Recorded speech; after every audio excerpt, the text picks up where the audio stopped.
وحده لا شريك له تعظيما لشأنه وأشهد أن محمدا عبده ورسوله الداعي إلى رضوانه اللهم صل عليه وعلى آله وأصحابه وإخوانه.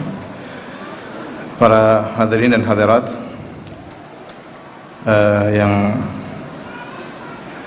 dimuliakan oleh Allah Subhanahu wa taala, demikian juga dari perwakilan pemerintah Pak Insinyur Bahrun hafizahullah ta'ala, demikian juga para asatidzah, ada Ustadz Muzakir hafizahullah ta'ala, dan juga para ustadz-ustadz yang lain.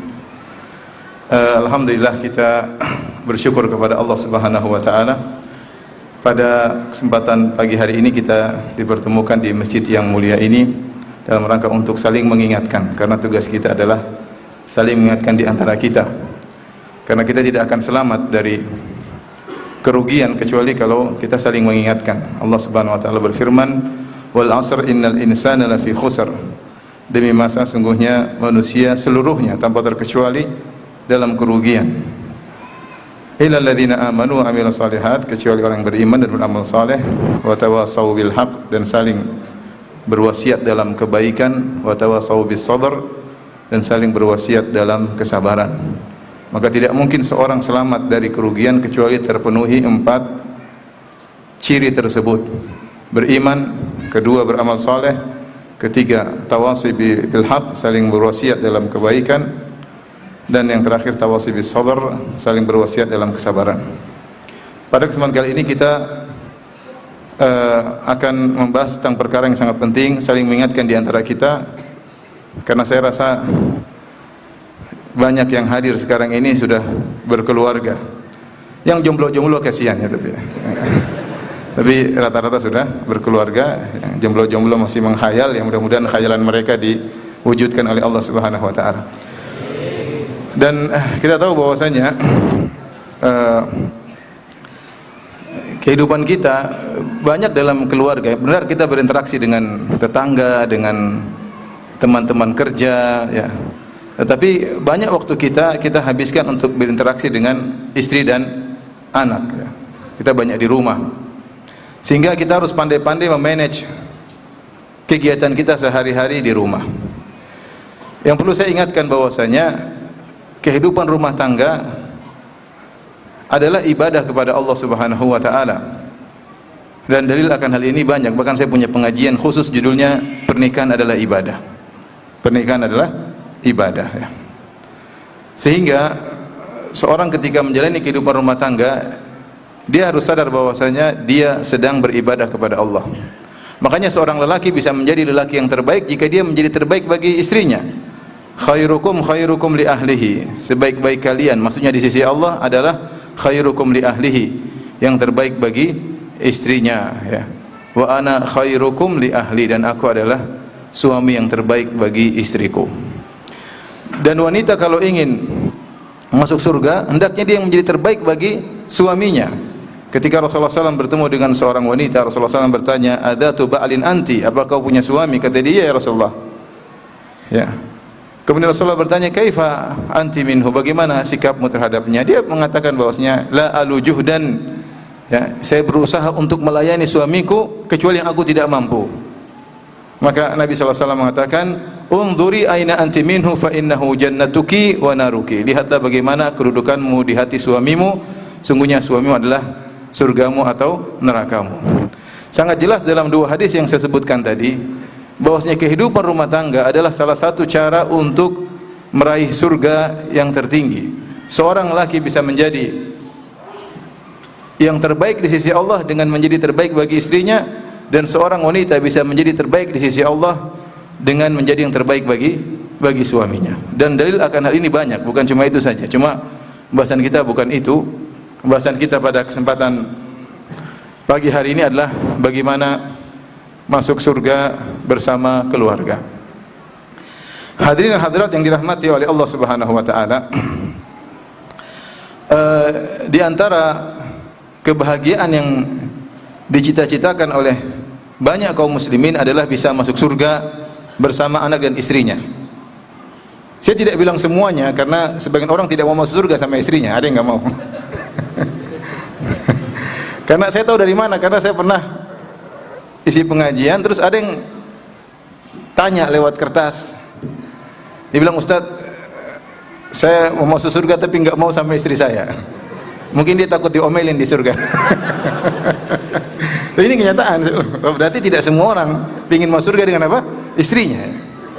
Karena kalau kita lihat orang-orang itu kadang-kadang gambar apa abi umi bikin masuk surga bareng-bareng, tapi ternyata ada yang tidak mau ya. Makanya saya bilang kebanyakan orang kaum muslimin ingin masuk surga bersama anak dan istrinya, kecuali segelintir orang ya. Nggak tahu di kolaka atau ada atau tidak. Ikhwan dan akhwat yang rahmati Allah Subhanahu wa taala, oleh karena di antara kesempurnaan nikmat surga adalah berkumpul dengan kerabat. Di antara kesempurnaan nikmat surga adalah berkumpul dengan kerabat. Karenanya Allah sebutkan dalam beberapa ayat tentang hal ini. Contohnya firman Allah Subhanahu wa taala tentang orang-orang yang menyambung silaturahmi, kata Allah Subhanahu wa taala, walladzina yasiluna ma amarallahu bihi ayyusal wa yakhshawna rabbahum wa yakhafuna su'al hisab walladzina sabaru ibtigha'a wajhi rabbihim aqamus salata wa anfaqu mimma razaqnahum sirran wa alaniyah wa yadra'una bil hasani sayyi'ata ulaika lahum uqubad dar jannatu adnin yadkhulunaha wa man salaha min aba'ihim wa azwajihim wa dhurriyyatihim wal malaikatu yadkhuluna 'alaihim min kulli bab salamun 'alaikum bima sabartum fa ni'ma uqubad dar. Dalam surat Ar-Ra'd Allah menyebutkan tentang orang-orang yang menyambung silaturahmi, yang menunaikan janji kepada Allah Subhanahu wa taala, yang membalas keburukan dengan kebaikan, yang bersabar mencari wajah Allah Subhanahu wa taala, ulaika lahum uqubad dar, bagi mereka kesudahan yang indah, tempat tinggal yang indah. Kata Allah, jannatu adnin, mereka masuk dalam surga yang abadi.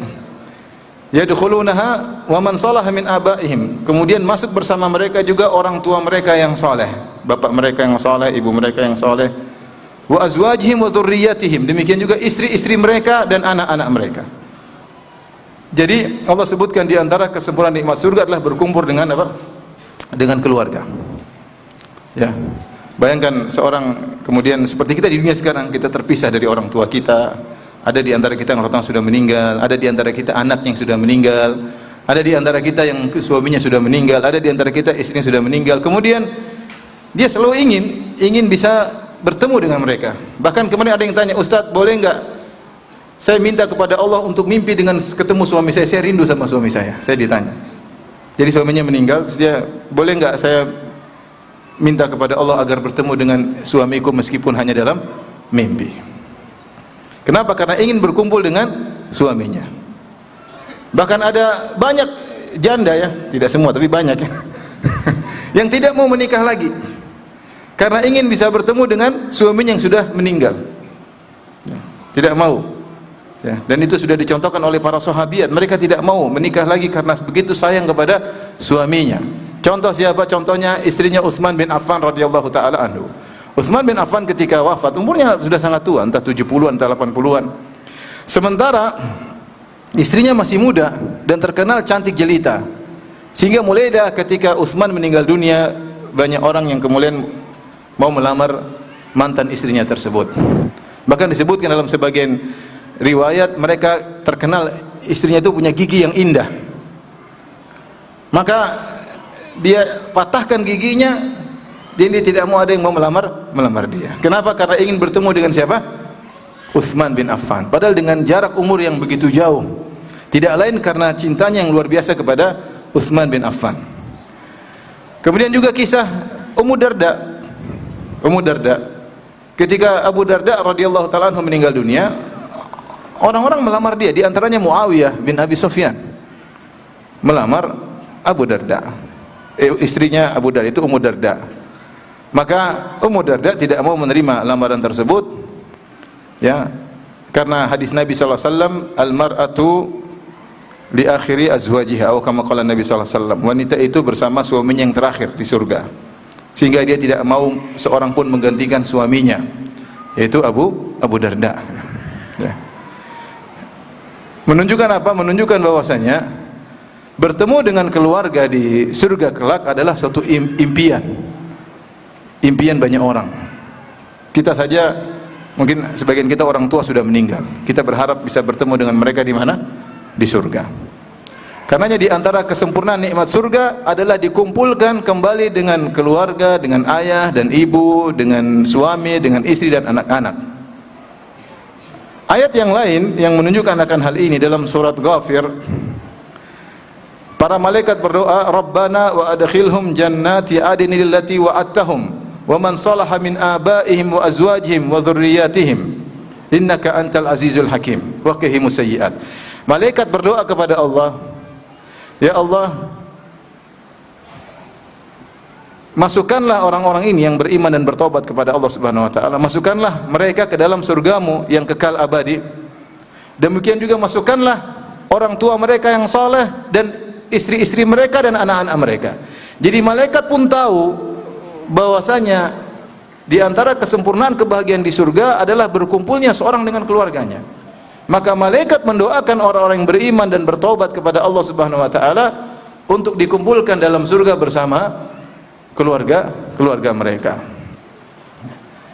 Dan demikian juga Allah sebutkan dalam Al-Qur'an, untuk menyempurnakan kebahagiaan seorang, Allah susulkan anak-anaknya kepada orang tuanya. Kata Allah Subhanahu wa taala dalam surat Tur, kata Allah Subhanahu wa taala, walladzina amanu wattaba'athum dzurriyyatuhum biimanin alhaqna bihim dzurriyyatahum wama alatnahum min amalihim min syai' kullu imri'in bima kasaba rahin. Kata Allah Subhanahu wa taala, orang-orang yang beriman kemudian diikuti oleh anak-anak mereka yang juga beriman setelah itu. Jadi orang tuanya sudah meninggal dulu, kemudian anaknya beriman. Kata Allah, alhaqna bihim dzurriyyatahum, kami susulkan anak-anak mereka dengan mereka. Artinya apa? Bisa jadi orang tuanya misalnya level surganya tinggi, misalnya orang tuanya di level 10, ternyata anaknya mungkin cuma level 2. Kata Allah, alhaqna bihim dzurriyyatahum, kami susulkan anak-anaknya supaya selevel dengan orang tuanya. Wa ma alatnahum min amalihim min syai', dan ini tidak mengurangi amal orang tua. Karena kalau secara logika sederhana, misalnya orang tua level 10, anaknya level 2, supaya bisa ketemu, maka harus ada amal dari orang tua yang diberikan kepada anak-anak sehingga mungkin ketemunya di level 5 misalnya. Ya. Jadi ada pahala yang diberikan kepada anaknya supaya ketemu di level 7 kayak level 6 kayak. Tetapi aturan Allah tidak demikian. Allah ingin memuliakan orang-orang tua ini. Caranya alhaqna bihim dzurriyyatahum, ini anak-anak yang harusnya level 2 Allah angkat ke level 10. Wa ma alatnahum min amalihim min syai', kami tidak mengurangi amalan orang tuanya, enggak. Tidak mengulangi amalan orang tuanya. Tapi bagaimana dengan kesalahan anak-anaknya? Kullu mri'in bima kasaba rahin. Adapun masalah dosa masing-masing, kata Allah Subhanahu wa taala. Jadi ini bentuk pemulihan Allah kepada orang-orang beriman.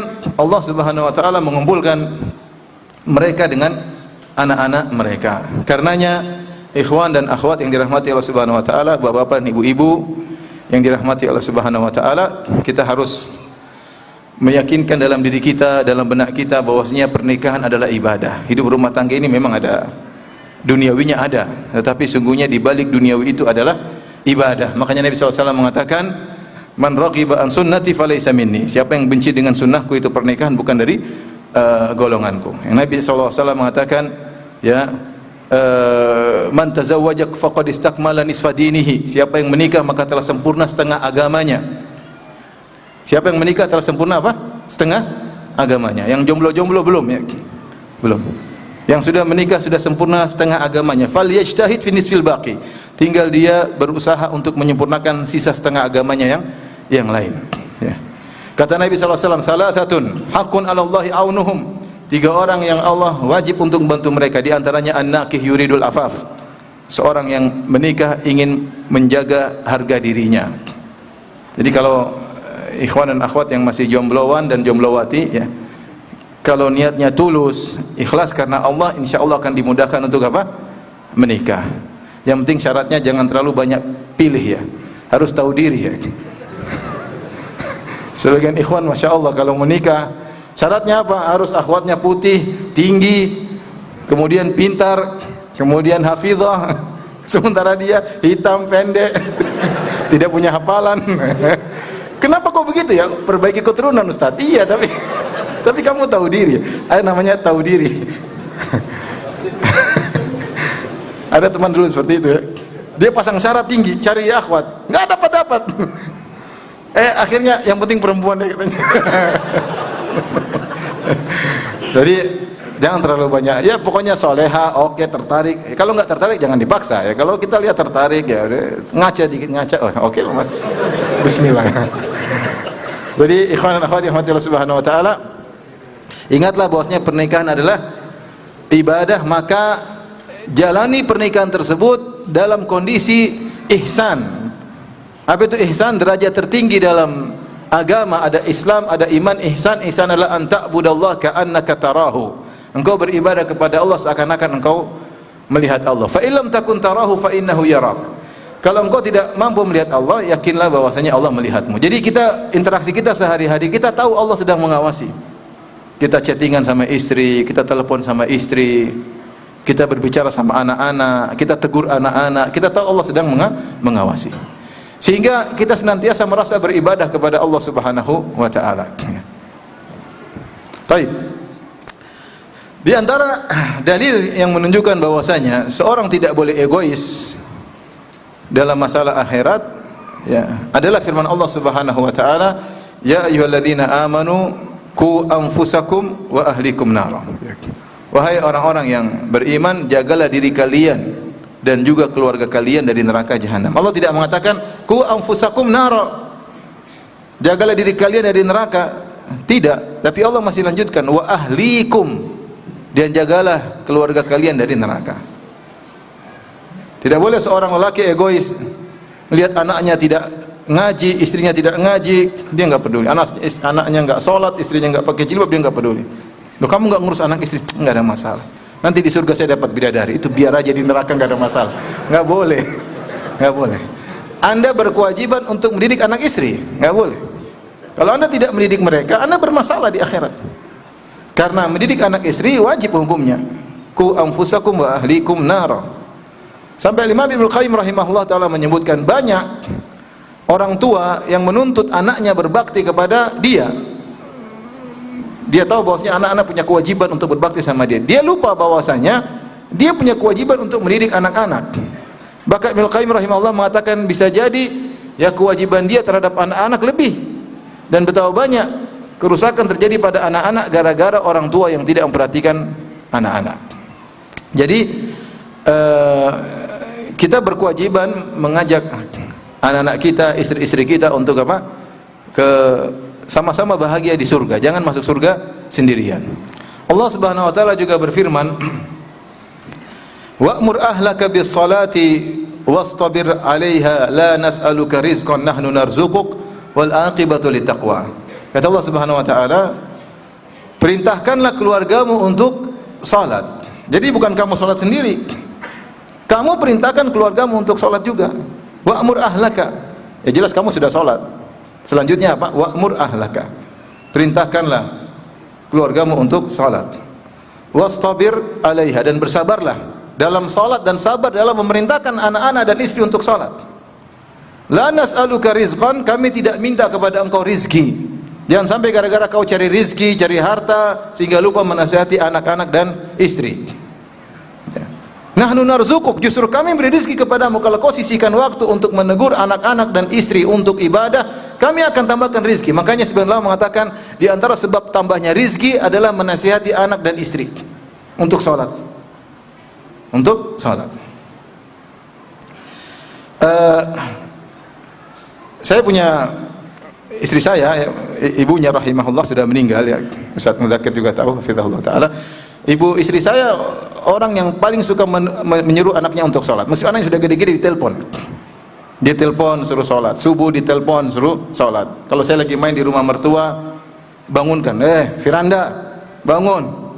Sholat malam. Saya begitu, dia selalu sholat malam. Setahu saya dia selalu sholat malam dan selalu sholat duha, tidak pernah tinggalkan. Mau saya begitu ya. Kadang kita jengkel. Kadang kita bilang, Bu, saya lulusan Madinah, Bu, nggak usah ditegur. Tapi gimana gitu kan? Ya Bu, ya Bu, ya mak gitu kan. Diketuk, bangun.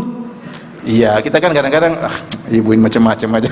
Ya, tapi ya begitu. Maksudnya ada orang-orang seperti itu, anaknya sudah gede-gede pun dia telepon untuk ingatkan sholat. Ya, oleh karenanya Allah mengatakan tadi, wa'mur ahlaka bis-shalati. Perintahkan keluargamu untuk salat. Wastabir 'alaiha, bersabarlah untuk salat. Istibar yaitu lebih daripada sekedar sabar, bertambah kesabaranmu untuk salat, dan juga untuk perintahkan mereka untuk salat. Sabar. Ya, sabar. Jadi ini semua dalil yang saya sebutkan tadi dari awal sampai akhir menunjukkan bahwasanya kalau mau masuk surga harus bareng-bareng. Harus bareng-bareng, ya. Tapi bagaimana cara kita masuk surga bareng-bareng bersama anak dan istri? Nah, kita harus mengetahui apa tujuan pernikahan yang disebut dengan maqasiduz zawaj. Apa sih tujuan utama kita menikah? Para ulama menyebutkan banyak tujuan pernikahan, tapi di antara tujuan utama maqasiduz zawaj al-asasiyah ada 3. Yang pertama adalah menundukkan pandangan, menjaga kemaluan, ya. Karena kita hidup di zaman yang penuh dengan fitnah. Kalau tidak kita salurkan dengan cara yang halal, kita bisa terjebak dalam cara-cara yang haram, ya. Dan ini diantara tujuan utama pernikahan. Yang kedua adalah untuk memunculkan mawaddah dan rahmah, berusaha menimbulkan kebahagiaan rumah tangga, dalam kehidupan rumah tangga antara kita dengan istri, anak-anak. Dan yang ketiga tujuannya adalah untuk memiliki anak-anak yang saleh sebagai pejuang-pejuang yang akan meneruskan dakwah Islam, atau paling tidak menyebarkan Islam, mengenalkan Islam kepada masyarakat. Ini 3 tujuan utama pernikahan, ya. Mana yang jomblo sini? Sudah hafal belum tadi? Hah? Apa yang pertama tadi? Jomblo? Saya dulu pernah pengajian, terus saya bilang saya mau kasih hadiah kepada jomblo yang paling tua. Di sini ada jomblo yang paling tua? Ada enggak? Angkat tangan. Ada tidak? Enggak ada. Hah? Enggak mengaku? Ini. Baik.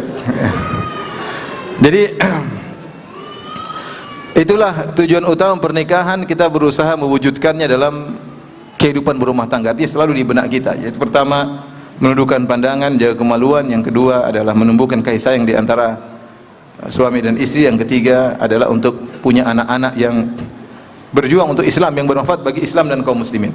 Tapi kita satu-satu, ya. Pertama adalah tentang menundukkan pandangan, menjaga kemaluan. Ini berdasarkan nas nabawi. Rasulullah SAW pernah bersabda, ya ma'syara syabab man istata'a minkumul ba'ah falyatazawwaj. Wahai para pemuda, wahai para jomblo dan jomblowati, ya. Wahai para jomblo, siapa di antara kalian yang mampu memiliki kemampuan al-ba'ah. Al-ba'ah yaitu maksudnya selain kemampuan berhubungan, dia juga punya kemampuan ekonomi. Falyatazawwaj, maka hendaknya menikahlah, ya, menikahlah. Kenapa? Fa innahu aghaddu lil basar, karena menikah lebih menundukkan pandangan. Bayangkan Nabi ucapkan ini 1400 tahun yang lalu, yang dimana Islam tersebar di kota Madinah, yang tidak ada perempuan berkeliaran di mana-mana. Rasulullah masih mengatakan menikahlah untuk menundukkan apa? Pandangan. Wa ahsanu lil farj, dan untuk menjaga kemaluan. Faman lam yastati' fa alaihi bisiyam. Barang siapa yang tidak mampu, maka hendaknya dia berpuasa. Kalau punya duit, uang panai terlalu tinggi, sabar, puasa, ya. Puasa. Kalau punya duit, nikah. Ustaz, saya belum punya rumah, enggak apa-apa, sewa, enggak harus punya rumah pribadi. Enggak apa-apa. Saya belum punya kendaraan, enggak apa-apa. Yang penting kamu punya duit, kasih makan istri, bisa nikah. Tapi tidak ada yang terima saya, itu masalahnya. Itu masalah. Karena saya sering sampaikan, zaman sekarang sudah tidak ada cinta buta lagi, ya. Karena para wanita dan para ibu-ibu sudah ngerti membedakan antara motor dan mobil. Mereka tidak buta lagi untuk tahu motor yang mana, mobil yang mana. Yang kalau ngelamar bawa motor, yang bawa mobil langsung ditandai, ya. Yang bawa motor apalagi kredit selesai. Jadi ini kenyataan pahit. Padahal dengan menikah Allah memberikan banyak rezeki. Iyakunu fuqara yughnihimullahu min fadlih. Kalau mereka miskin, Allah akan berikan rizki dengan sebab pernikahan. Tapi intinya yang punya kemampuan jangan ragu-ragu untuk menikah. Semakin antum wahai syabab, wahai para pemuda menunda pernikahan, maka semakin mudah terjerumus dalam maksiat. Apalagi zaman sekarang. Apalagi zaman sekarang, tontonan, medsos, ya, akhirnya melakukan hal yang haram, ya, nonton film-film yang tidak benar, kemudian masturbasi dan macam-macam. Ini terjadi di kalangan para pemuda, ya. Sehingga waktu dia habis untuk maksiat kepada Allah Subhanahu wa taala dan hidup dalam khayalan-khayalan yang hanya menambah dosa baginya. Maka kalau antum punya rizki, segera menikah, ya. Segera menikah. Bismillah, berdoa kepada Allah Subhanahu wa taala, menikah, dan insyaallah Allah akan beri kemudahan. Haqqun 'alallahi aunuhum, 3 orang yang Allah akan bantu dia, di antaranya an-nakih yuridul afaf, seorang yang menikah untuk menjaga harga dirinya, menjaga pandangannya, menjaga kemaluannya. Nah, tujuan ini hendaknya kita hadirkan baik suami maupun istri. Bahwasanya saya menikah dengan istri saya untuk menundukkan pandangan saya, menjaga kemaluan saya, dan saya menikah dengan istri saya juga untuk menundukkan pandangan istri saya dan juga menjaga kemaluan istri saya. Maka perkara ini meskipun agak sensitif tapi perlu diperhatikan. Masalah hubungan biologis, masalah ranjang, ini adalah kebutuhan yang sangat urgen dalam kehidupan rumah tangga, ya. Kebutuhan yang sangat urgen, ya. Kalau terutama pelayanan wanita terhadap suami, ya. Rasulullah SAW menekankan hal ini sangat banyak dalam hadis, agar para wanita benar-benar berusaha membantu suaminya untuk menundukkan pandangannya. Maka dalam hadis kata Rasulullah SAW, "Idza absara ahadukum ra'atan falyati ahlahu." Jika salah seorang dari kalian melihat seorang wanita, pergilah ke istrinya segera, jangan tunda-tunda. Ya. Fa inna dzalika yaruddu ma fi nafsihi. Dengan dia mendatangi istrinya, gejolak yang ada di hatinya akan terselesaikan. Ini Nabi ucapkan di zaman itu yang maksiat tidak tersebar. Ada seorang laki-laki yang tahu-tahu dia melihat tanpa sengaja melihat seorang wanita, hasratnya bergejolak, segera kata Nabi, falyati ahlahu, segera pulang ke rumah. Jangan tunda-tunda, ya. Dan selesaikan hajatnya, ya, sehingga apa yang mengejolak di hatinya bisa tersalurkan dengan baik. Itu Nabi ucapkan 1400 tahun yang lalu. Bagaimana lagi dengan zaman sekarang? Ibu-ibu bayangkan bagaimana suami-suami ibu-ibu kerja misalnya di kantor, kemudian di kantor ketemu dengan wanita-wanita yang cantiknya luar biasa, ya. Karena saya yakin semua wanita yang kerja di kantor, ya, artinya kebanyakannya atau mayoritas atau hampir seluruhnya, tidak ada yang kerja kantor tidak bermacak, tidak bersolek, nggak ada. Dia kalau pergi ke kantor dia pasti bersolek, entah setengah jam di hadapan cermin. Untuk apa? Untuk dilihat oleh suami anti. Bukan dilihat sama suaminya, dilihat sama suami anti yang kerja sama dia di kantor. Nah, maka ketika seorang laki bekerja di kantor, kita kenyataan sekarang, kita laki-laki perempuan campur ikhtilat, ya, kondisi seperti itu. Kemudian dia teman kantornya seorang wanita yang kemudian bersolek, kemudian kalau bicara senyum melulu, ya. Ya, tentu dia bisa saja tergoda, dan sangat mungkin dapat tergoda. Makanya terjadi banyak perselingkuhan di perkantoran, banyak. Entah perkantoran banyak. Pokoknya ada ikhtilat laki-laki perempuan, biasa terjadi perselingkuhan. Oleh karenanya, ketika suami anti di kantor melihat wanita yang masya Allah seperti itu, kemudian dia pulang, ya, dia dapat istrinya tidak merias diri, tidak bersolek, ya. Kasihan, repot, ya. Nabi tadi bilang apa sunnahnya? Kalau kamu melihat seorang wanita, segera pergi ke istrimu. Jadi tidak apa-apa bapak misalnya kerja di kantor, kemudian jam 12 siang tergerak, segera pulang ke rumah. Nggak apa-apa, sunnah Nabi. Kenapa? Sunnah Nabi, mama. Umi sunnah Nabi. Bu sunnah Nabi. Kata Nabi SAW.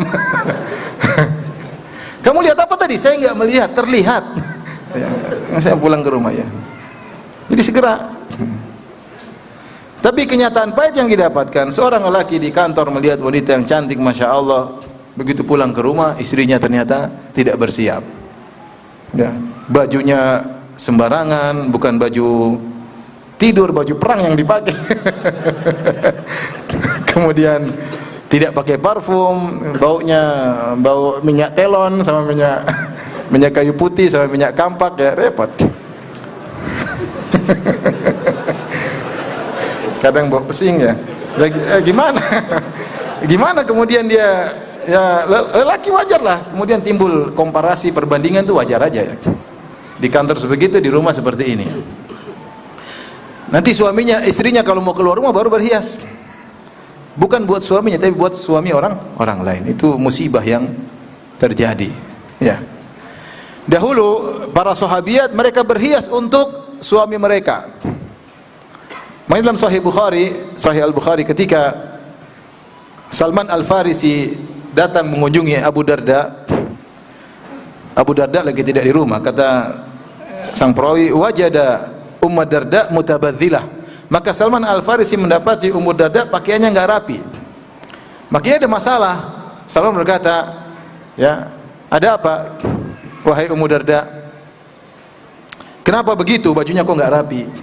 Kan suami bisa datang kapan-kapan, kenapa baju seperti itu, baju yang tidak rapi? Kata Ummu Darda, akhuka laisa lahu fid dunya hajah. Saudaramu Abu Darda tidak butuh dengan dunia. Artinya saudaramu Abu Darda tidak butuh untuk bermesraan denganku.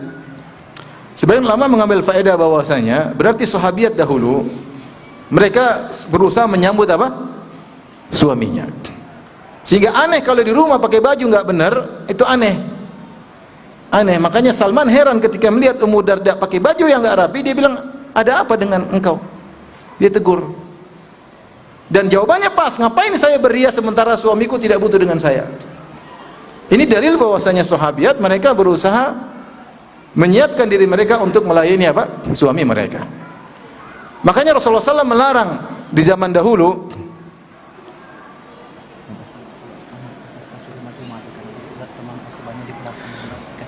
Antum yang bilang. Untuk teman-teman bisa mungkin lebih rapat lagi karena masih ada orang di luar yang belum dapat bagian di dalam. Kasih rapat saja. Berdiri dulu. Mereka berdiri dulu. Iya, berdiri. Maju saja berdiri.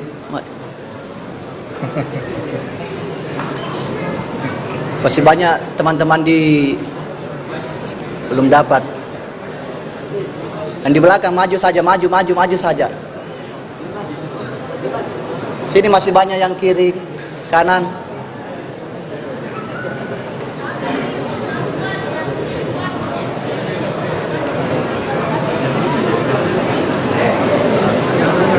Maju lebih rapat lagi, kasih rapat lagi, itu di tengah masih banyak yang kosong.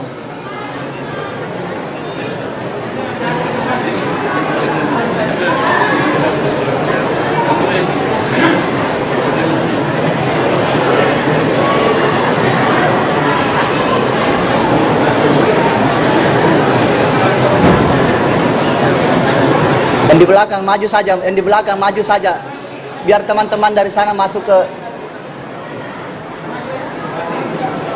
Itu ikhwah yang di belakang maju saja, maju. Sini yang sebelah kiri sini belum, masih banyak kosong. Yang di belakang maju saja, maju kasih rapat.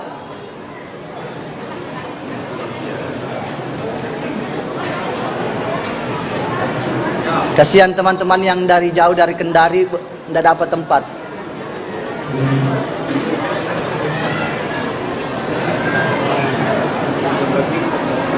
Sebelah kiri di sini masih banyak kosong.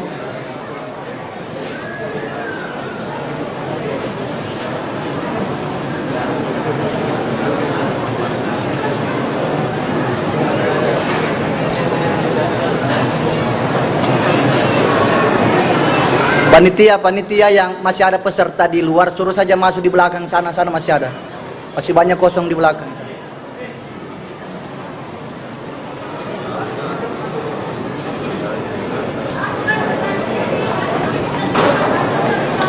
Yang akhwat juga sebelah kiri katanya masih kosong.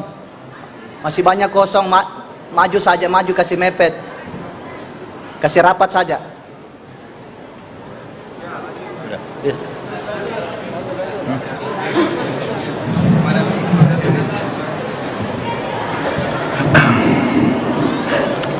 Baik, kita lanjutkan. Ikhwan akhwat yang rahmatillah subhanahu wa ta'ala. Jadi sunnahnya adalah para wanita berias untuk suaminya, bukan untuk suami orang lain. Makanya Nabi SAW dalam hadis Nabi SAW an yatruka ar-rajulu ahlahu lailan. Rasulullah SAW melarang seorang dahulu kalau pulang safar untuk pulang malam hari. Nggak boleh. Dulu nggak ada SMS, nggak ada WhatsApp, nggak ada pemberitahuan. Jadi nggak boleh kita pulang surprise, tiba-tiba tutup pintu masuk ke rumah. Dulu dilarang seperti itu. Kalau sekarang ada pemberitahuan, bisa telepon, bisa apa. Kenapa kata Rasulullah SAW? Hatta tamtashita asy-sya'ithah wa tuhiddal mughibah. Agar wanita yang rambutnya masih semrawut bisa sisiran, dan mohon maaf wanita yang bulu kemaluannya belum dicukur hendaknya dicukur. Sehingga ketika dia menyambut suaminya dalam kondisi terbaik, ya. Kenapa kata Rasulullah SAW memotivasi seorang wanita untuk melayani apa? Suaminya. Ini musibah di zaman ini kebalik, ya. Wanita kalau mau keluar rumah, masya Allah, ya, berias, bersolek di hadapan cermin sampai setengah jam, seperempat jam, ya. Kemudian keluar ketemu lelaki bukan suaminya. Tapi kalau sama suaminya tidak bersolek. Ini kesalahan fatal. Maka saya memberi nasihat kepada para ibu-ibu, para ibu-ibu, para wanita untuk bersolek dengan niat karena Allah untuk suaminya. Jadi belajar bagaimana bersolek di hadapan suami. Dan saya minta kepada para suami jangan pelit kasih uang untuk ke salon. Jadi istrinya suruh cantik, kamu cantik, harus begini, harus begini. Begitu istrinya minta duit, Abi minta duit ke salon. Abi konaan, apa begitu aja, nggak apa-apa. Pelit bukan konaan. Ya alhamdulillah bisa ke salon juga yang bertingkat-tingkat. Kalau punya duit banyak nggak ada masalah. Tapi kalau duit sedikit ya salon yang penting harum, tidak bau ketek, yang penting bisa melayani suami. Jadi itu perkara yang penting karena itu membantu menundukkan pandangan suami. Makanya dalam hadis riwayat Ahmad, dalam Musnad al-Imam Ahmad, ketika Nabi SAW ingin menikahi seorang wanita, Rasulullah SAW mengutus Ummu Sulaim radhiyallahu taala anha untuk mengecek wanita tersebut. Apa kata Nabi SAW? Hendaknya unzuri ila urqubaiha wa shummi awaridaha. Kata Nabi SAW, lihatlah di atas tumit kaki, lihat bentuknya bagaimana. Wa shummi awaridaha, dan ciumlah di sekitar mulutnya. Nabi suruh Ummu Sulaim untuk mengecek ini wanita menjaga kebersihan mulutnya atau tidak. Berarti kan masalah kebersihan itu penting. Makanya Rasulullah cek, kalau enggak bersih, Rasulullah tidak mau sallallahu alaihi wasallam. Bagaimana kita nikah sama perempuan cantik tapi kalau bicara enggak enak. Kamu kok nundukkan pandangan terus, kan bukan hati serangan. Nabi SAW kalau pertama masuk rumah apa? Karena idza dakhala al-bait bada bisiwak. Kalau masuk rumah pertama bersiwak supaya ngobrol sama istri enak. Artinya ini semua dalil-dalil ini menunjukkan bahwasanya wanita hendaknya bersolek untuk apa?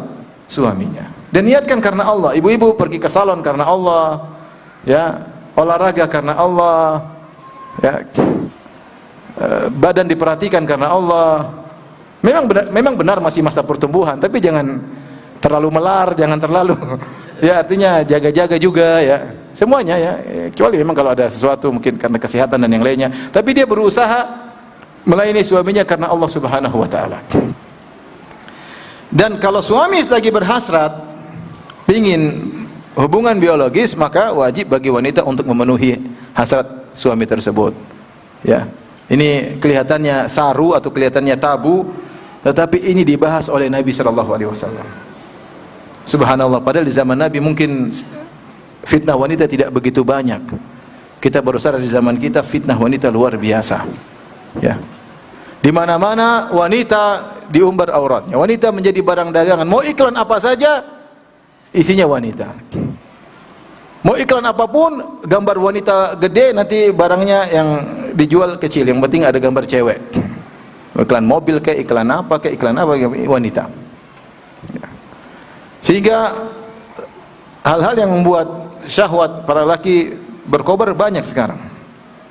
Makanya Nabi masalah kewajiban wanita untuk memenuhi kebutuhan biologis suami, Nabi tegas. Nabi tegas ya.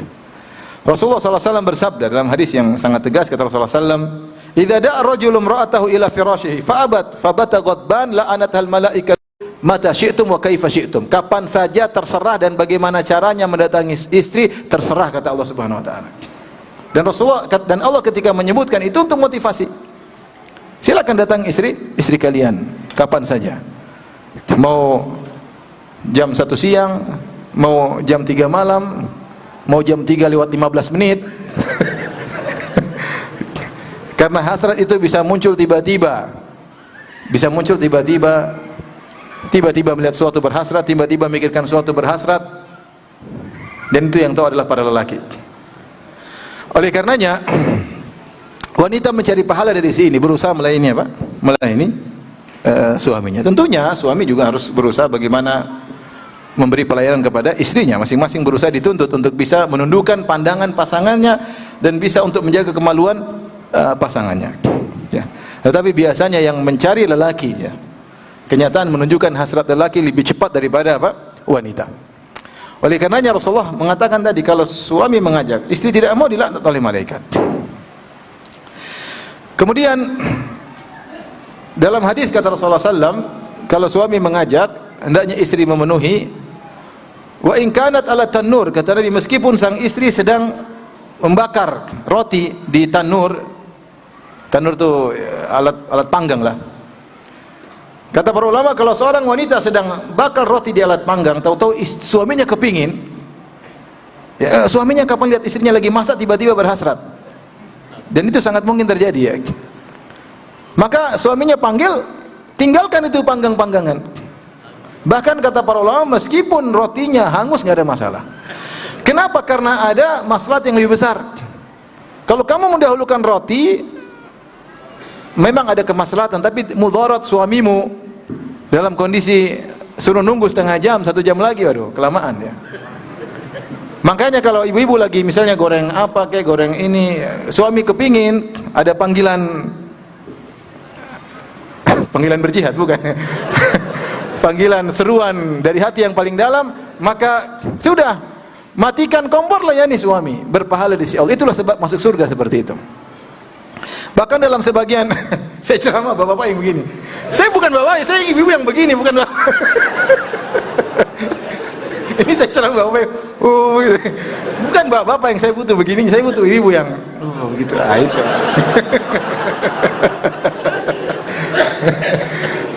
Dalam riwayat yang lain kata Nabi SAW, wa in kanat ala qatab, meskipun sang istri sudah berada di atas kotab. Kotab ada yang mengatakan dalam kondisi mau melahirkan, ada yang mengatakan kotab sudah di atas pelana onta, ya. Kalau wanita sudah di atas kendaraan kemudian suaminya berhasrat, maka dia segera turun melayani suaminya. Artinya dia punya keperluan ingin pergi. Ketika suaminya berhasrat, maka keperluan suaminya lebih utama. Jadi kalau ibu-ibu mungkin pesan apa, Grab atau apa, mau pergi, tahu istri suami kepingin, sudah Grabnya kasih duit suruh pergi, ibu layani suami, ya. Ya. Ini menunjukkan Rasulullah SAW memberi stressing atau penekanan yang kuat dalam masalah ini. Saya bayangkan itu 1000 tahun yang lalu Rasulullah SAW sudah ngomong begini, seakan-akan itu namanya wahyu, ya. Dan benar zaman sekarang wanita menjadi barang dagangan, aurat terumbar di mana-mana, ya. Maka bantulah para ibu-ibu, bantulah para suami untuk menundukkan apa? Pandangan. Bantulah para suami untuk menundukkan pandangan dengan berhias untuk mereka, melayani mereka, ya. Demikian juga para laki berusaha untuk melayani istri-istrinya. Taib, ini tujuan utama pernikahan adalah menundukkan pandangan, menjaga kemaluan. Maka kita punya kaidah fiqhiyah di mana para ulama mengatakan al-wasail laha hukmul maqasid, bahwasanya sarana itu hukumnya seperti tujuan. Kenapa saya sampaikan ini? Saya ingin menyampaikan bahwasanya setiap yang ibu-ibu lakukan kegiatan apapun dalam rangka untuk mencapai tujuan yang baik. Saya ingin melayani suami saya ingin menundukkan pandangan suami saya tidak ingin suami saya matanya jelalatan, ya. Maka semua kegiatan yang dilakukan berpahala. Seperti mungkin dia olahraga, mungkin dia bersolek, mungkin dia menyiapkan tempat tidur yang rapi, mungkin dia pakai parfum menyambut suaminya. Semuanya tujuannya agar bisa menundukkan pandangan suaminya. Maka semua kegiatan yang dia lakukan yang asalnya duniawi berpahala di sisi Allah Subhanahu wa taala. Berpahala di sisi Allah Subhanahu wa taala. Sampai-sampai Nabi melarang seorang wanita berpuasa kecuali diizinkan oleh apa? Suaminya. Artinya ada pilihan. Wanita puasa sunnah, tahan lapar dari pagi sampai terbenam matahari. Pilihan kedua, melayani suami. Ya mungkin tergantung berapa lamanya ya masing-masing. Mau setengah jam, mau 15 menit, mau 1 jam. Ternyata mana lebih besar pahalanya? Lebih besar pahala melayani suaminya daripada dia puasa dari pagi sampai maghrib. Saya ingin sampaikan bahwa saya melayani suami itu berpahala. Sampai Rasulullah melarang seorang wanita kalau suaminya lagi di rumah berpuasa sunnah kecuali dengan izin apa? Suaminya. Kenapa? Karena suaminya bisa jadi tidak mengizinkan karena ingin dilayani. Maka lebih baik melayani suami daripada berpuasa sunnah kalau suami tidak mengizinkan. Jadi ini adalah ibadah kepada Allah Subhanahu wa taala, melayani apa? Suami. Saya ingatkan kembali seluruh sarana yang bisa mengantarkan seorang wanita menundukkan pandangan suaminya maka berpahala di sisi Allah Subhanahu wa taala, karena al-wasail laha hukmul maqasid, bahwasanya wasilah-wasilah itu hukumnya sama seperti tujuan. Tapi ini yang tujuan pertama adalah pernikahan menundukkan pandangan dan menjaga kemaluan. Yang kedua, agar menjadikan kehidupan rumah tangga kita adalah ibadah, setiap detik-detik yang kita lewati adalah argo pahala bagi kita, adalah menumbuhkan cinta kasih antara suami istri. Ini juga perkara yang sangat penting. Allah mengatakan wa min ayatihi an khalaqalakum min anfusikum azwajan litaskunu ilaiha wa ja'ala bainakum mawaddatan wa rahmah inna fi dzalika laayatin liqaumin yatafakkarun. Kata Allah, di antara tanda-tanda kebesaran Allah, di antara tanda-tanda rububiyah Allah, di antara tanda-tanda wahdaniyah Allah Subhanahu wa taala, bahwasanya Allah itu ada, Allah itu Tuhan. Allah menjadikan bagi kalian istri-istri kalian berpasang-pasangan. Wa ja'ala bainakum mawaddatan wa rahmah, dan Allah jadikan di antara kalian cinta dan kasih sayang. Ya. Ada sakinah, ada mawaddah dan rahmah, ya. Orang singkat sekali samawa, ya. Sakinah, mawaddah dan apa? Rahmah. Ada ketentraman, ada cinta, mawaddah, ya. Itu berkaitan dengan hasrat, dan ada rahmah, kasih sayang. Dan Allah sebutkan inna fi dzalika laayat. Sungguh ketenangan, sakinah, mawaddah dan rahmat adalah tanda-tanda kebesaran Allah Subhanahu wa taala. Ini menunjukkan bahwasanya di antara tujuan pernikahan adalah menumbuhkan 3 perkara ini. Kita berusaha menumbuhkan cinta kasih antara suami dan istri. Semua perkara yang bisa menumbuhkan cinta kasih suami istri maka bernilai ibadah. Yang penting kita niatkan bernilai ibadah. Dalil akan hal ini banyak, bahwasanya menumbuhkan cinta kasih adalah ibadah. Seperti hadis Nabi SAW, ya, lasta tunfiqu nafaqatan tabtaghi bi wajhi Allah illa ujirta 'alaiha luqmatan tajlu fi famratik. Engkau tidaklah mengeluarkan infak apapun atau pengeluaran apapun kau niatkan karena Allah kecuali kau dapat pahala sampai suapan yang kau suapkan ke mulut apa? Istrimu. Kita mesra dengan menyuap istri, ya, dapat pahala. Apa tadi? Nyuap istri dapat apa? Pahala. Siapa yang hari ini suap istrinya? Kapan terakhir antum suap istri? Coba. Hah? Tadi pagi. Coba pas aja, pas apa? Bulan madu, ya. Lama-lama jadi bulan bawang, tidak ada lagi. Artinya apa? Kondisi seperti itu yang kelihatannya benar-benar kemesraan duniawi, tidak ada nilai akhiratnya sama sekali. Ternyata kalau kita niatkan karena Allah dapat pahala. Dapat pahala.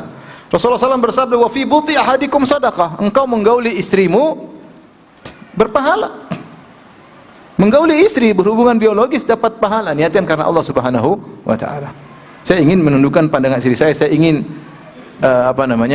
menyenangkan istri saya. Semua perkara yang buat cinta kasih berpahala. Bahkan bohong untuk itu pun tidak ada masalah. La yurakhis fil Rasulullah SAW fil kadhib illa fi thalath. Rasulullah SAW tidak memberi keringanan dalam dosa kecuali 3 perkara. Di antaranya hadithur rajul limraatihi wa hadithul mar'ah zaujaha. Seorang lelaki ngobrol dusta dengan istrinya atau istrinya dusta dengan suaminya, itu dibolehkan dalam rangka apa? Menemukan cinta kasih. Sampai begitu agungnya cinta kasih antara suami istri, sampai Nabi membolehkan bohong untuk hal tersebut. Artinya bolehkan gombal, kita boleh bergombal ya, bergombal ria, bilang istriku masya Allah engkau tercantik di dunia ya, kalau lagi mati lampu.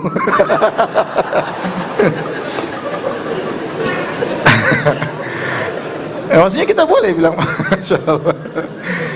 Istri juga bilang masya Allah mas ganteng sekali, masya Allah hari ini, masya Allah sayang hari ini sayang kelihatan cantik banget.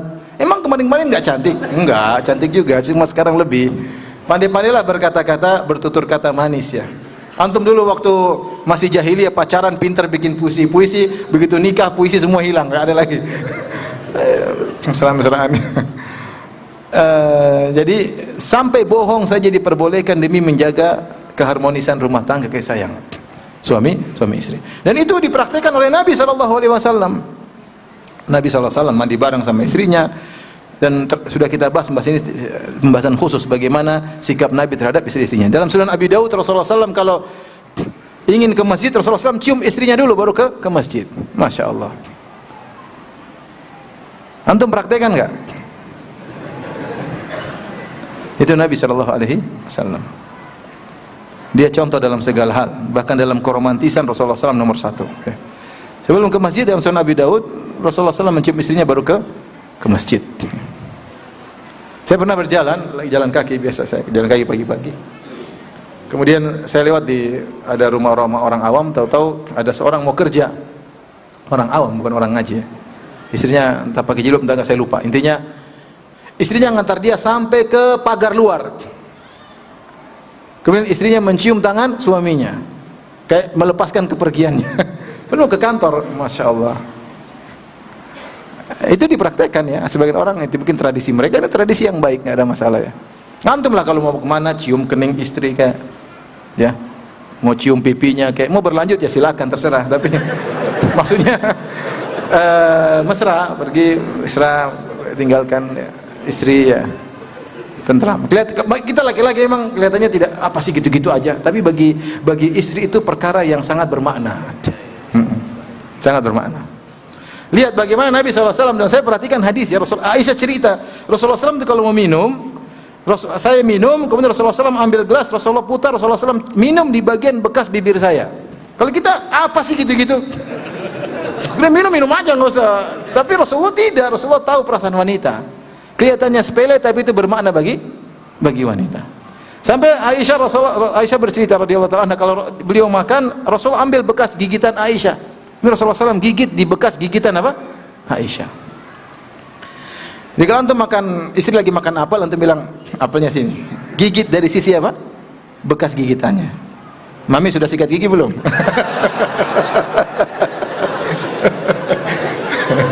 Kalau sudah, papa mau gigit dari sisi ini. Kalau belum, dari sebelahnya. Tapi intinya segala yang kita lakukan menemukan kasih sayang, semuanya berpahala. Semuanya berpahala. Ya. Jadi ucapan-ucapan mesra, nggak ada salahnya istri antum tidur, antum ambil selimut, tutupin. Ya masa antum nggak bisa romantis? Ya, masa nggak bisa sih?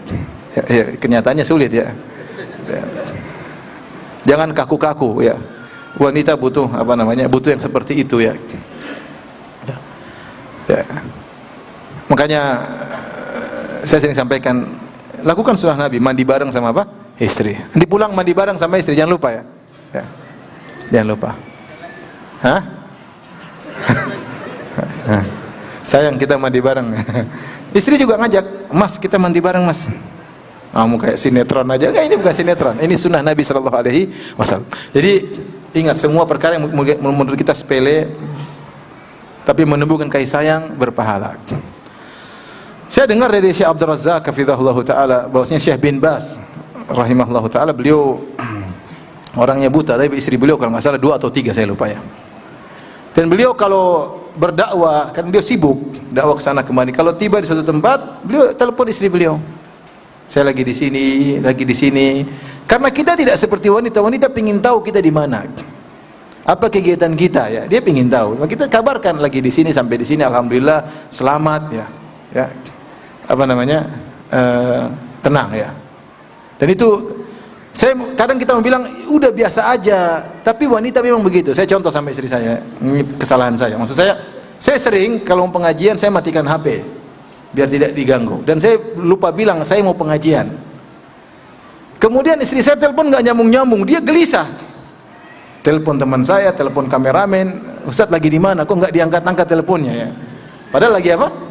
Pengajian.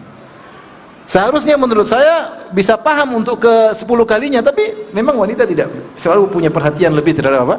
Suaminya. Jadi tidak ada salahnya antum telepon lagi di sini, lagi ngapain, meskipun sedikit ya. WhatsApp juga gratis kan, dapat pahala. Antum tinggal WhatsApp, cuma waktu 1 detik, 2 detik sudah berpahala di sisi Allah Subhanahu wa taala, agar kasih sayang semakin muncul antara suami dan istri.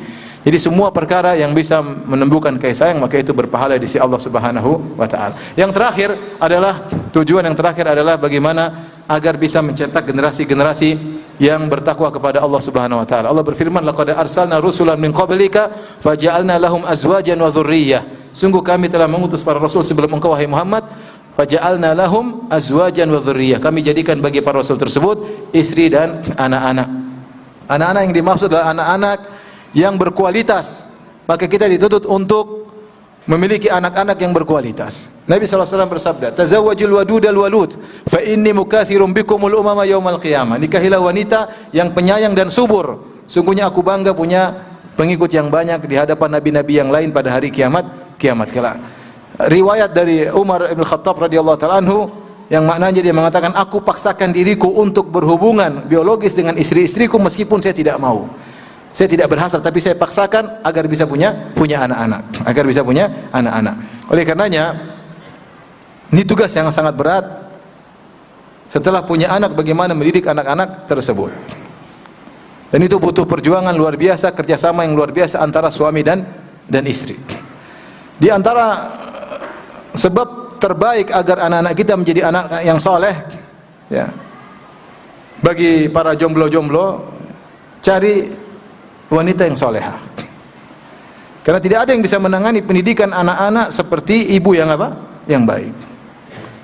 Pengaruh ibu luar biasa dalam agama seorang anak ya. Jadi bahkan para ulama menyebutkan di antara hak anak sebelum dia lahir, bapaknya pilih ibu yang baik. Di antara hak anak sebelum dia lahir, bahkan sebelum ada benih ya, sang suami atau sang lelaki memilih ibu yang baik yang bisa menjadi ibu sang anak. Jadi memilih itu disunahkan memilih wanita yang soleh. Kata Nabi sallallahu alaihi wasallam, "Fadhfar bi dzatid din taribat yadak." Pilihlah wanita yang soleh, kalau tidak engkau akan merugi. Kemudian di antara sebab adalah ketika berhubungan jangan lupa baca doa. Apa doanya berhubungan sama istri? Antum hafal tidak?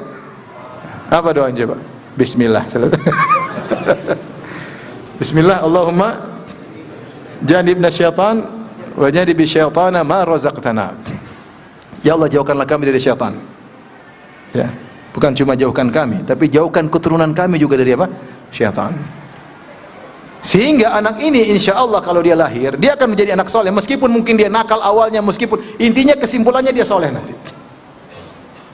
Intinya kesimpulannya dia akan soleh, meskipun mungkin dia sempat nakal, meskipun dia insya Allah kalau setan pun menggodanya tidak akan memberi kemudaratan yang berlanjut. Karena Rasulullah mengatakan kalau dilahirkan dia tidak akan diberi kemudaratan oleh apa? Syaitan. Para ulama mengatakan maksudnya dia kesimpulannya akan menjadi anak yang soleh. Suatu hari dia akan menjadi anak yang soleh. Maka jangan lupa kalau berhubungan baca doa. Antum berdoa, istri juga apa? Berdoa. Ya. Berdoa agar dijaga oleh Allah Subhanahu wa taala. Kemudian kalau anak sudah lahir, antum berdoa kepada Allah Subhanahu wa taala. Itu ciri-ciri para nabi, mereka mendoakan anak-anak mereka. Nabi Ibrahim Allah abadikan doanya, ya. bagaimana berdoa agar menjadikan anak-anaknya menjadi anak-anak yang soleh. Rabbi ja'alni muqimas salati wa min dzurriyyati. Ya Allah, jadikanlah aku penegak salat dan juga anak keturunanku. Nabi Ibrahim berdoa, wa junubni wa baniya an na'budal asnam. Ya Allah, jauhkanlah aku dan anak keturunanku dari kesyirikan kepada Allah Subhanahu wa taala. Ya. Rabbi hablihi minas salihin. Ya Allah, anugerahkanlah aku anak yang saleh. Ya. Dzurriyyatan thayyibah. Ya Allah, anugerahkan kepadaku keturunan yang baik. Itu ciri-ciri orang-orang saleh, wanita-wanita salehah berdoa agar mendapatkan anak yang baik. Jadi, sebelum anak itu lahir berdoa, setelah anak itu lahir berdoa. Dan di antara cara ciri-ciri ibadur rahman yang Allah jamin mereka dalam surga, kata Allah, walladzina yaquluna rabbana hab lana min azwajina wa dhurriyyatina qurrata a'yun waj'alna lil muttaqina imama. Dan orang-orang yang berdoa kepada Allah, ya Rabb kami, anugerahkanlah kepada kami istri-istri yang solehah dan anak-anak yang soleh yang menjadi qurrata a'yun, penyejuk pandangan kita. Jadi sisihkan waktu untuk berdoa. Ciri lelaki soleh, ciri wanita solehah, bapak yang baik, ibu yang baik adalah menyisihkan waktu untuk mendoakan anak-anak. Karena hidayah di tangan Allah Subhanahu wa taala. Kalau kita berdoa dan berdoa dan berdoa, Allah akan berikan hidayah kepada anak-anak insyaallah taala. Jadi jangan pernah bosan doakan mereka. Apalagi kita hidup sekarang, anak-anak tidak ada yang menjamin. Dia mungkin SD oke, SMP oke, ketika SMA masa-masa kritis, hati-hati. Terus kita sabar, berdoa. Karena kita tidak mampu untuk mengawasi mereka 24 jam, enggak mampu. Yang bisa mengawasi mereka, membimbing mereka adalah Allah Subhanahu wa taala. Makanya kita perkuat doa. Perkuat doa. Kemudian kita sendiri harus bertakwa kepada Allah. Kalau kita tidak bertakwa kepada Allah, ya anak-anak sulit ya. Contoh misalnya seorang wanita hobinya main HP, nonton HP, anaknya juga begitu sama. Anak juga nanti begitu. Nah, kita laki-laki jaga diri, jaga pandangan, bertakwa kepada Allah, pergi ke masjid, baca Quran, agar anak-anak kita juga begitu. Ya. Kita pingin anak kita soleh sementara kita badung, ya repot ya. Kamu ke masjid, kitanya nggak ke masjid. Nggak boleh merokok, kitanya sendiri apa? Merokok. Apa itu nonton gitu? Kita sendiri nonton. Sini. Nonton bola, nonton bareng bola. Anak aja nonton bola sampai subuh bablas, repot. Jadi di antara sebab anak kita soleh, kita sendiri harus bertakwa kepada Allah Subhanahu wa taala. Baik, demikian saja ikhwan dan akhwat yang dirahmati Allah Subhanahu wa taala. Intinya ini hanya sekedar usaha-usaha, teori-teori yang bisa kita lakukan. Semoga Allah memasukkan kita dan anak-anak kita dan istri-istri kita bersama di surga kelak. Amin ya rabbal alamin. Kalau ada yang bertanya, saya persilahkan.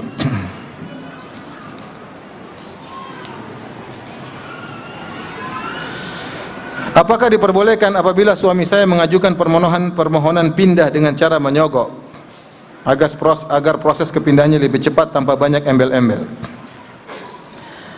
Tentunya menyogok, tentunya hukumnya haram, tidak boleh. Sogok itu boleh diperbolehkan jika dalam kondisi darurat di mana hak kita tidak bisa terpenuhi, kita dizalimi maksudnya. Maksudnya gimana? Kita sudah prosedural, kita ingin pindah, harusnya ada klausulnya atau ada aturannya jelas. Kalau dia sudah memenuhi syarat-syarat ini, dia boleh pindah. Tapi kenyataannya sudah dipenuhi, kemudian ditunda melulu dan minta sogokannya, tidak apa-apa kalau begitu. Kita bilang kita dizalimi. Ya. Lain halnya kalau memang aturannya harusnya 2 bulan setelahnya baru bisa pindah, tapi ingin cepat-cepat sogok, maka ini hukumnya haram. Jadi saya bilang sogok itu boleh dalam kondisi darurat ketika hak kita tidak mungkin terpenuhi padahal kita sudah memenuhi persyaratan. Tapi seorang berusaha menjauhi hal tersebutlah, menjauhi, jangan menyogok sebisa mungkin kecuali dalam kondisi darurat. Afan Ustaz, apa hukum pernikahan saya yang selama ini sudah 2 tahun tidak dinafkahi dan tiba-tiba sekarang suami saya ingin kembali, dalam kurung tidak dinafkahi secara batin. Oh, maksudnya duit ada cuma tidak pernah digauli. Sering perkataan dan perlakuannya buruk terhadap saya dan anak-anak. Apakah masih dikatakan sebagai mahram saya? Sebab suami saya sudah berulang kali menolak saya, dan itu dia katakan dengan secara sadar. Apa status pernikahan saya saat ini karena kami belum cerai secara pengadilan? Ini pertanyaan berat, ya, harus konsultasi langsung sama Ustadz ya. Nanti bisa tanya langsung kepada ustadz-ustadz yang ada di sini ya. Saya tidak bisa jawab sekarang.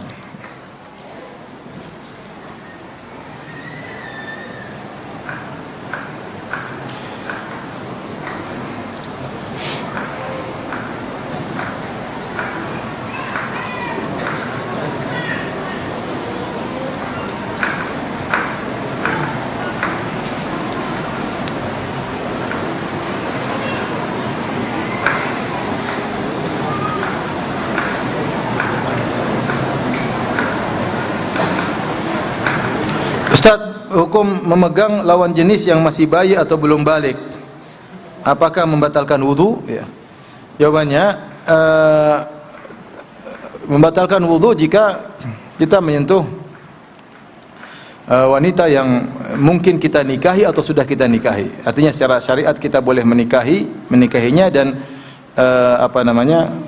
atau sudah kita nikahi. Oleh karenanya mazhab Syafi'i yang mengatakan menyentuh wanita membatalkan wudu, mereka mengecualikan kecuali mahram kita, maka tidak membatalkan wudu. Misalnya seorang laki menyentuh kakak perempuannya, menyentuh ibunya, menyentuh tantenya, ini semua mahramnya. Sentuhan seperti ini tidak membatalkan wudu, bahkan dalam mazhab Syafi'i. Ya, selama itu adalah mahramnya maka tidak membatalkan wudu. Tapi membatalkan wudu kalau kita menyentuh wanita yang mungkin kita nikahi. Demikian juga apalagi yang sudah kita nikahi, menyentuh istri juga membatalkan apa? Wudu. Tetapi pendapat yang lebih kuat Allah alam bisawab bahwasanya menyentuh wanita tidak membatalkan apa? Wudu. Dalilnya jelas bahwasanya Rasulullah SAW ketika salat malam tiba-tiba Aisyah radhiyallahu taala anha terjaga. Kemudian di malam hari dia pun mencari Nabi SAW, tiba-tiba dia memegang kedua kaki Nabi SAW, kedua kaki Nabi sedang sujud. Rasulullah sedang sujud dan Aisyah memegang, dan Rasulullah SAW tetap melanjutkan apa? Salatnya. Berarti sentuhan Aisyah terhadap Nabi tidak membatalkan apa? Membatalkan wudu dan tidak membatalkan salat. Demikian dalam hadis yang lain Rasulullah SAW salat di hadapannya adalah Aisyah karena rumah sempit. Aisyah menjulurkan kedua kakinya. Kalau Rasulullah SAW ingin sujud, Rasulullah SAW sentuh kedua kakinya untuk dilipat supaya Rasulullah SAW apa? Sujud. Sehingga menunjukkan sentuhan Nabi kepada Aisyah tidak membatalkan wudu. Ya. Meskipun sebagian ulama seperti Imam Nawawi rahimahullah taala berusaha mentakwil dengan mengatakan bahwasanya maksudnya Rasulullah SAW menyentuh dengan hail, dengan ada kain. Dengan kain. Jadi Rasulullah tidak langsung menyentuh kulit Aisyah tapi menyentuh dengan kain. Antara tangan Nabi dengan kaki Aisyah ada kain. Mungkin kalau hadis tersebut, tapi hadis yang pertama yang saya sebutkan, ketika Aisyah bangun tidur gelap, dia cari suaminya, kemungkinan kecil dia cari sambil pegang kain, enggak. Kemungkinan dia cari begini ya. Terus tahu-tahu pegang kaki Nabi. Ini dalil bahwasanya menyentuh wanita tidak membatalkan wudu. Lebih tegas daripada ini adalah hadis Abu Dawud yang saya bilang tadi. Hadis ini diperselisihkan, tapi yang benar hadisnya hasan. Rasulullah SAW sebelum ke masjid mencium apa? Istrinya. Jelas sekali Rasulullah cium istrinya baru ke masjid. Dan ini pendapat Ibnu Abbas radhiyallahu taala anhuma, di mana beliau menafsirkan semua ayat-ayat dalam Al-Qur'an yang menyebutkan sentuhan-sentuhan maksudnya adalah kinayah daripada berhubungan. Karena ketika Allah menyebutkan membatal wudu, Allah mengatakan aula mastumun nisa, atau kalian menyentuh wanita. Madhab Syafi'i mengambil zahir daripada ayat ini, menyentuh betulan. Menyentuh berarti membatalkan apa? Wudu. Adapun Ibnu Abbas memahami menyentuh wanita maksudnya menggauli wanita. Dan beliau radhiyallahu taala anhuma berdalil bahwasanya seluruh kalimat-kalimat sentuhan dalam Al-Qur'an maksudnya adalah menggauli. Contoh firman Allah Subhanahu wa taala, "Fala tubashiruhunna", jangan sentuh kulit dengan kulit, wa antum aqifuna fil masajid, sementara kalian sedang iktikaf. Maksudnya menyentuh yang membatalkan iktikaf bukan kulit ketemu kulit tapi berhubungan biologis. Jadi Allah mengungkapkan mubasyarah, yaitu pertemuan kulit dengan kulit, maksudnya adalah berhubungan. Jadi kinayah, hanya sekedar kinayah. Demikian juga Allah mengatakan min qabli an tamassuhunna, kalau kalian menceraikan istri kalian sebelum kalian sentuh, maksudnya sebelum digauli. Sehingga Ibnu Abbas radhiyallahu anhu berpendapat seluruh kata sentuhan dalam Al-Qur'an, baik almas, baik lams, baik mubasyarah, semua maknanya adalah menggauli. Jadi yang membatalkan wudu jika seorang menggauli istrinya. Adapun menyentuh tidak membatalkan wudu, itu pendapat yang saya pilih. Nah, oleh karenanya itu kalau kita gendong anak enggak ada masalah. Tidak ada masalah, mau anak orang, anak siapa. Bahkan kita tersentuh dengan wanita yang tidak mahram bagi kita, kalau kita sengaja hukumnya haram, tapi tidak membatalkan wudu. Kalau tidak sengaja, seperti kita di tawaf. Kalau kita tawaf, tidak mungkin kita terhindar. Oh, kesentuh, paling tidak sentuh istri kita. Istri kita tawaf, kita pegang istri kita. Takut diambil orang. Pegang istri ya. Jangan saya pegang istri orang, pegang istri kita. Pegang. Kadang sebagian jemaah dipeluk karena sayang, apalagi musim haji padat. Kadang kita nggak usah gerak-gerak sendiri, saking padatnya orang kalau musim haji. Apalagi kalau tawaf tanggal 10 tawaf ifadah ya. Itu luar biasa padatnya ya. Jadi pasti kita menyentuh apa? Istri kita. Kalau enggak kita menyentuh istri kita tersentuh pegang orang lain. Ya, tersentuh, dan itu tidak bisa, sulit dihindari. Saya pernah tawaf, tahu-tahu ada nenek-nenek langsung pegang saya, dia takut jatuh, pegang. Ya sudah. Masa saya giniin, sudah. Ya selamat, sudah nek, jalan nek. Jangan terus stop. Batalkan wudu kalau mazhab Syafi'i batalkan. Ya, karena wanita ini bukan mahram saya. Ya, oleh karenanya Allah alam bisawab, pendapat yang lebih benar, lelaki menyentuh wanita tidak membatalkan wudu ya. Tapi ini masalah khilafiyah, yang bermadzhab dengan mazhab Syafi'i ya silakan ya.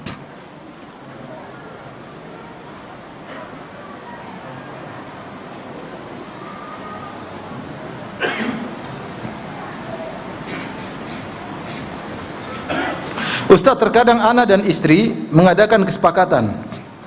Apa kesepakatannya? Yaitu nanti selesai sholat subuh baru berhubungan, dengan alasan supaya bisa sholat subuh. Juga terkadang salah satu di antara kami menginginkan, tapi kadang ditolak dengan alasan mau sholat subuh. Mohon pencerahannya. Itu bukan alasan. Tinggal mandi saja susah, apa susahnya? Tinggal cerai 5 menit selesai, kemudian apa kok menjadi alasannya? Hasrat susah ditunda-tunda, hasrat tunda-tunda menderita ya. Kenapa ditunda-tunda ya? Maksud tunda-tunda. Ya kalau antum mau tunda oke lah, tapi kalau ditunda itu kan penderitaan ya. Kita nunda makan masih bisa tahan, tapi nunda hasrat repot ya. Oleh karenanya kalau berhubungan aja, lagi berhasrat itu kan hubungan lebih nyaman karena lagi berhasrat. Ya kalau berhubungan tidak berhasrat tidak nyaman ya. Istri lagi berhasrat layani ya. Masalah mandi gampang mandi ya. Tinggal 1 ember selesai. Kenapa itu dijadikan alasan untuk apa? Menunda-nunda kebaikan.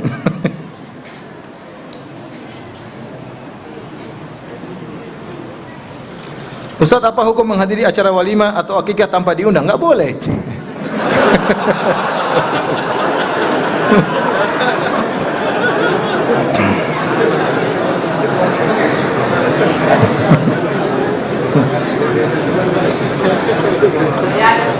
Hah?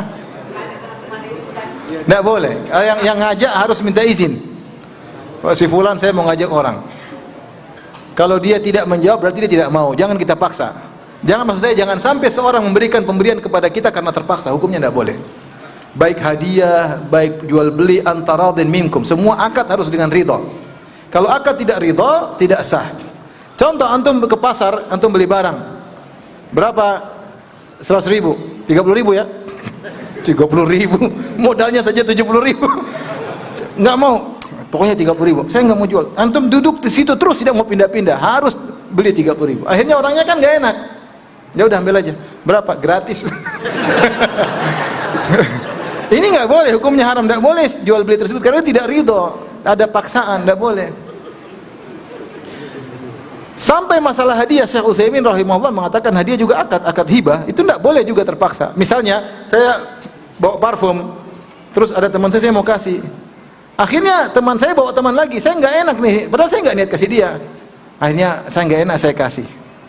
Kalau orang itu tahu saya nggak enak ngasihnya, jangan terima, nggak boleh, nggak boleh, karena jual beli dan hadiah harus apa? Ridho, harus ridho. Makanya saya sering sampaikan, kalau antum misalnya keluar rumah, tahu-tahu ada teman antum tetangga, dia makan durian sembunyi-sembunyi, tahu-tahu ketahuan sama antum, dia kan nggak enak, tafadhol silakan, dia nggak enak.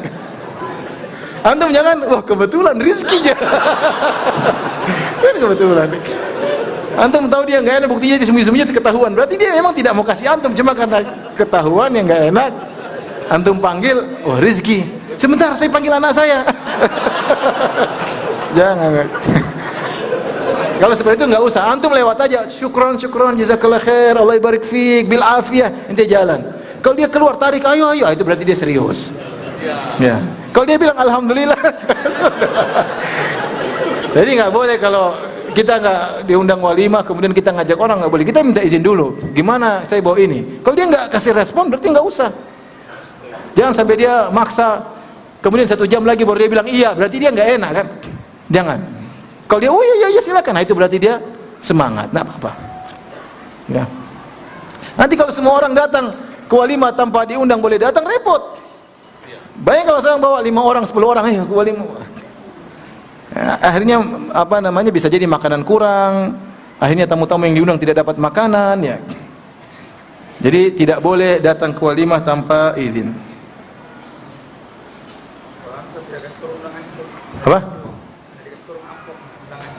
Maksudnya bagaimana? Saya ngapa? Ya memang walimah memang undang makan, kapan bawa duit? Kalau bawa duit alhamdulillah, enggak juga enggak apa-apa. Para ulama mengatakan kalau undangan walimah tersebut merepotkan antum, tidak wajib datang. Contohnya, antum kalau tidak datang enggak bawa uang kayaknya berat. Tidak wajib antum untuk hadir walimah seperti itu. Buktinya apa? Buktinya kalau antum tidak bawa uang dikasih tidak bawa duit, ini enggak boleh. Antum itu bersyukur kepada Allah bikin walimah kasih makan orang. Terutama orang miskin kasih makan, orang miskin semuanya kita panggil. Ya.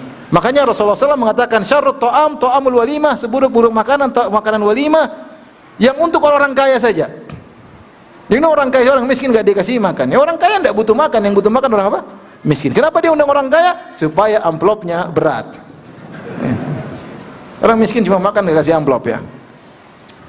Sebagian orang saya dengar cerita, kalau dia ada walimah, dia keluarkan semua amplop ada namanya kan, dia catat si fulan 200.000, si fulan 50.000. Nanti kalau dia ke walimah dikasih 50.000 seperti dulu dikasih dia 50.000. Ini pernah walimah dulu pernah kasih kita 50.000, kasih juga 50.000. Itu tradisi yang tidak baik. Kita ada orang walimah, kita senang, kita kasih hadiah, tapi jangan mengesankan suatu hal yang harus. Jangan mengesankan suatu yang harus. Artinya kalau tidak kasih nggak ada masalah. Kita bersyukur kepada Allah karena diberi kemudahan untuk menikah, anak kita menikah ya, dan itu walimah bentuk syukur kepada Allah Subhanahu wa taala.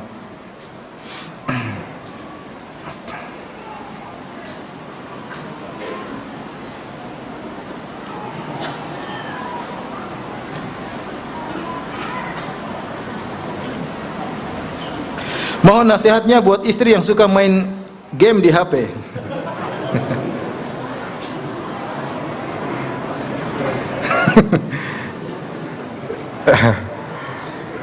Sekali-sekali main sama dia, sekali-sekali, jangan sering-sering. Main game kalau sesekali oke lah itu nanti, tapi kalau terus-terusan namanya buang-buang umur. Kalau sesekali enggak ada masalahnya. Kadang-kadang main game sama suami, saya enggak pernah ya, ini bukan pengalaman pribadi, bukan. Tapi maksud saya sesekali kalau antum main sama istri entah game entah apa, oke-oke saja. Tapi kalau terus-terusan istri main game melulu, level 1 naik level 2, suaminya nggak diurus ya. Suaminya sampai nangis di kamar istrinya main game. Sebentar baru level 5 masih belum, kasihan. Ini saya hasrat sudah level 10. Nah, ini yang repot begini, anak nggak diurus, suami nggak diurus. Karena game itu kalau kecanduan berlevel-level membutuhkan waktu yang banyak. Gagal ulangi lagi. Belum game-game yang berbayar. Saya ketemu dengan kawan, dia dulu pecandu game. Dia bilang sampai saya keluarkan uang 40 juta untuk beli apa? Jadi kalau game itu kan mau perang katanya dia, perang beli senjata ini, bayar. Beli senjata. Jadi kalau perang jadi jagoan. Enggak tahu game kayak apa ya. Ketika istri yang berhasrat pada suami di malam hari, tapi semua suami enggan melayani. Apakah suami juga mendapat laknat dari malaikat? Dengarkan jawaban suami. Jawabannya tidak ada kias dalam hal ini ya, tidak. Enggak, kita bilang lelaki berusaha sebagaimana istri wajib melayani suami, suami juga hendaknya melayani apa? Istrinya. Tetapi kalau dibilang dilaknat tidak. Karena beda, karena suami cari nafkah, menafkahi apa? Istrinya, tidak sebaliknya, Oleh karenanya tentu suami kalau istrinya berhasrat ya, jangan dibiarkan istrinya, karena istri jarang tidak berhasrat seperti kita. Kita lelaki lebih sering berhasrat. Nah, istri kalau lagi berhasrat segera dilayani. Ah, kalau gitu Bapak begini saya senang ya.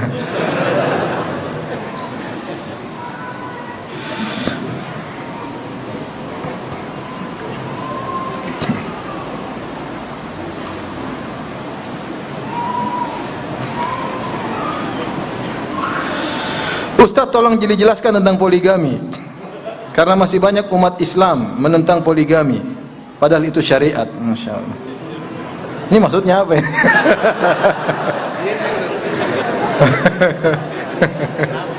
Maksudnya?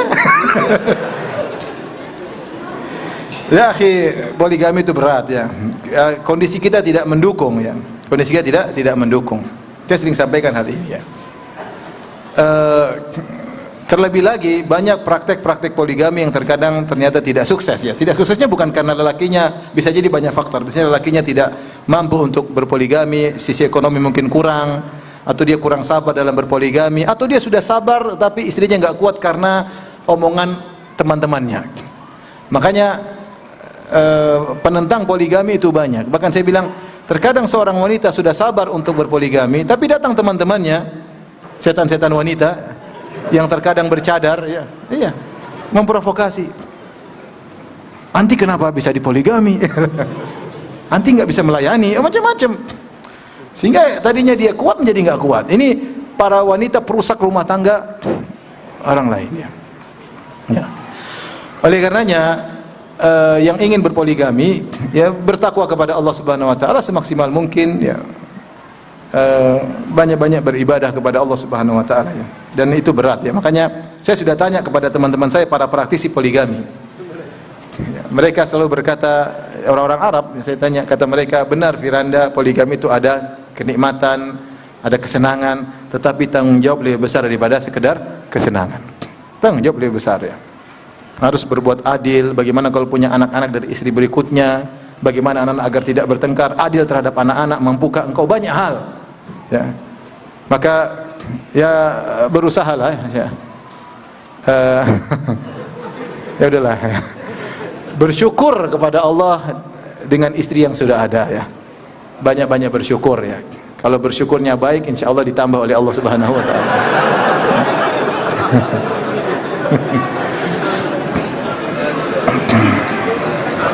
Beda kalau antum tinggal di Afrika. Di Afrika orang yang tidak poligami dihina. Ini tidak poligami, kelainan, nggak kuat, macam-macam dihina. Makanya kalau antum main poligami di Afrika gampang. Kalau di sini agak sulit memang karena kondisi apa namanya, ya begitulah ya. Kadang seorang poligami, ya ini kenyataan, di poligami dia dilarang oleh ibunya sendiri. Istrinya jelas tidak mau. Ibunya sendiri melarang, kakak adiknya, adik-adik perempuannya tidak mau. Terus mertuanya juga apa? Tidak setuju. Wah, repot kan, berat. Dia harus melawan banyak orang untuk bisa apa? Tembus. Kalau dia sudah maksa poligami, kemudian serangan masih banyak. Akhirnya ujung-ujungnya dia ceraikan istri keduanya atau dia ceraikan istri pertamanya. Ini tuh banyak terjadi ya, karena memang berat ya. Karena memang berat. Makanya kalau ada orang yang berpoligami, antum doakan semoga dia apa? Kuat. Semoga, karena tidak mudah. Kemudian kalau ada ibu-ibu, ada temennya yang poligami, jangan diprovokasi ya. Bilang sabar anti, sabar, insya Allah jalan ke surga. Begitu ngomongnya.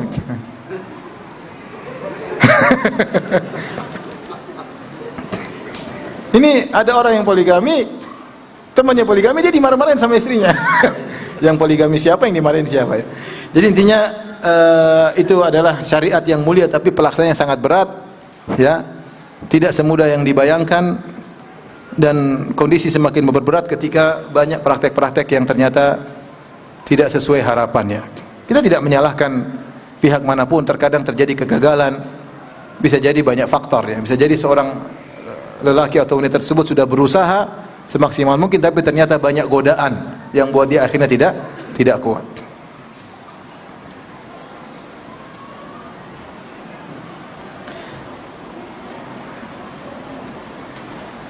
Bagaimana adab-adab dalam syariat Islam jika kerja di kantoran yang bercampur laki-laki dan perempuan?